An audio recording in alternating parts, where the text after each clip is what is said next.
Salut, c'est Charlène, on va parler des dips. Donc si tu veux muscler tes pectoraux, tes triceps, ou tout simplement tu vas apprendre à faire des dips et progresser, cette vidéo est clairement pour toi.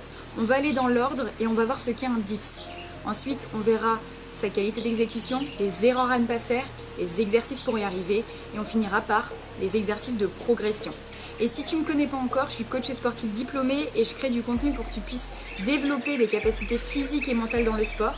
Donc si tu n'es toujours pas abonné, je t'invite à cliquer sur le petit bouton juste ici et tu peux aussi actionner la petite cloche pour ne rien rater de mes vidéos. Pour qu'un dip soit valide, il faut que tu te concentres sur la qualité d'exécution. Donc descends le plus droit possible en étant gainé. Ton bras et ton avant-bras doivent former un angle de 90 degrés ou plus. Pour remonter, il suffit de contracter ses triceps et ses pectoraux en poussant sur ses paumes de main. Lors de la réalisation de ce mouvement, plusieurs muscles entrent en jeu.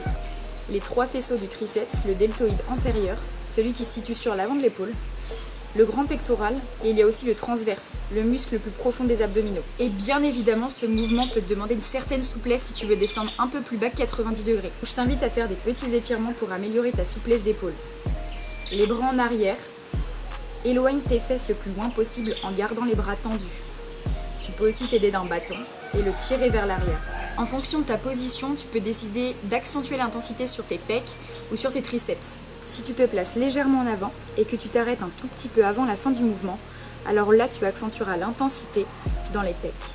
Tandis que si tu descends bien à la verticale et que tu remontes jusqu'en haut, sans claquer les articulations bien sûr, là tu viseras un peu plus les triceps. Les choses à ne pas faire en revanche, c'est de faire des demi-reps, car ton muscle ne va simplement pas travailler dans son intégralité. Si tu cherches à aller le plus vite possible, ça aussi ça ne sert à rien, car tu ne pourras pas bien contrôler le mouvement. La dernière erreur à ne pas faire, c'est le fait de désengager des abdos, et donc se balancer pendant le mouvement. Donc voilà, on a bien compris que pour faire un dips proprement, il fallait descendre à 90 degrés ou plus bas, un petit peu plus bas, qu'il fallait bien retenir la descente, engager ses abdos pendant tout le mouvement et remonter bien jusqu'en haut en faisant vraiment des vrais reps sans claquer les articulations. Donc maintenant qu'on a vu tout ça, on va voir les exercices pour y arriver. Cet exercice est une version facile des dips car tu as les pieds au sol, donc tu soulèves moins de poids. Il va te permettre de renforcer les muscles qui sont engagés pendant les dips. Tu peux commencer les genoux pliés. Quand tu arriveras à faire plus de 10 répétitions, tu pourras tendre les pieds pour augmenter la difficulté. Petit conseil qui peut être pas mal utile, ne t'aide pas de tes jambes à la montée, pousse bien dans les paumes de main en contractant les triceps, puis contrôle bien la descente. Je te conseille de faire 4 séries de 12 répétitions. Tu peux également prendre un élastique relativement épais pour t'assister le plus possible au début et comprendre le mouvement. Tu verras que plus tu t'entraîneras, moins tu auras besoin d'assistance. Donc les semaines suivantes, tu pourras changer d'élastique et prendre un élastique plus fin, et ainsi de suite. Tu feras toujours le même nombre de séries et de répétitions. Et pour progresser rapidement, tu pourras travailler en force, donc en faisant des dips négatifs. C'est le fait de se concentrer uniquement sur la partie excentrique du mouvement. Retiens bien la descente pendant 4 secondes, tu fais 5 séries de 5 répétitions, et bien sûr, là tu prends 2 minutes à 2 minutes 30 de repos. Le négatif est une très bonne méthode pour progresser. Pourquoi ? Parce que le fait de retenir l'excentrique crée des micro-lésions beaucoup plus importantes que sur un travail en concentrique. Donc ça permet d'augmenter le nombre de micro-lésions après la séance d'entraînement. Donc du coup ça développe la prise de masse musculaire et la force. Et en plus de ça, ça permet de renforcer les tissus, les ligaments et ça limite les risques de blessures.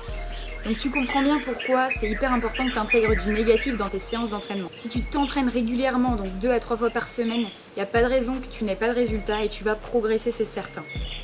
Maintenant qu'on a vu comment faire un dips, on va s'intéresser à la progression. Si tu sais faire un dips, là on verra les progressions donc, qui vont te permettre d'en faire beaucoup plus ou d'améliorer ta qualité d'exécution par exemple. Tu vas pouvoir faire des dips à la barre droite. C'est une progression que tu vas retrouver dans les muscle-up. Ça va te paraître inconfortable au début car au lieu d'avoir les mains en position neutre comme sur les barres parallèles, tu vas les avoir en pronation. Tes coudes seront moins proches de ton corps et donc tu vas accentuer l'intensité sur tes pectoraux. Concentre-toi bien sur la qualité d'exécution, donc descends jusqu'à ce que la barre t'arrive en dessous de la poitrine. Tu serres bien tes abdos et tu contractes tes quadriceps et tes fesses. La deuxième option, c'est de se lester avec une ceinture. Forcément, vu que tu ajoutes de la charge, ce sera plus difficile et ça te permettra de progresser rapidement. Et donc, leste-toi de manière à faire 5 séries de 5 répétitions. On laisse les barres de côté et là on passe aux anneaux. Et pourquoi ça te ferait progresser ? Tout simplement parce que c'est beaucoup plus instable que sur une barre. Ça te demande un effort supplémentaire pour te stabiliser, et donc ça recrute tes muscles stabilisateurs.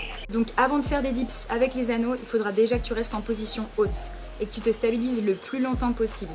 Ne rentre surtout pas les épaules dans ton cou, pousse bien dans tes paumes de main et serre bien tes abdos. Je te conseille de faire 5 séries de 30 secondes. Forcément les prochaines séries vont être dégressives. Tu vas commencer par 30 ou peut-être moins et les prochaines vont être toujours un petit peu moins longues.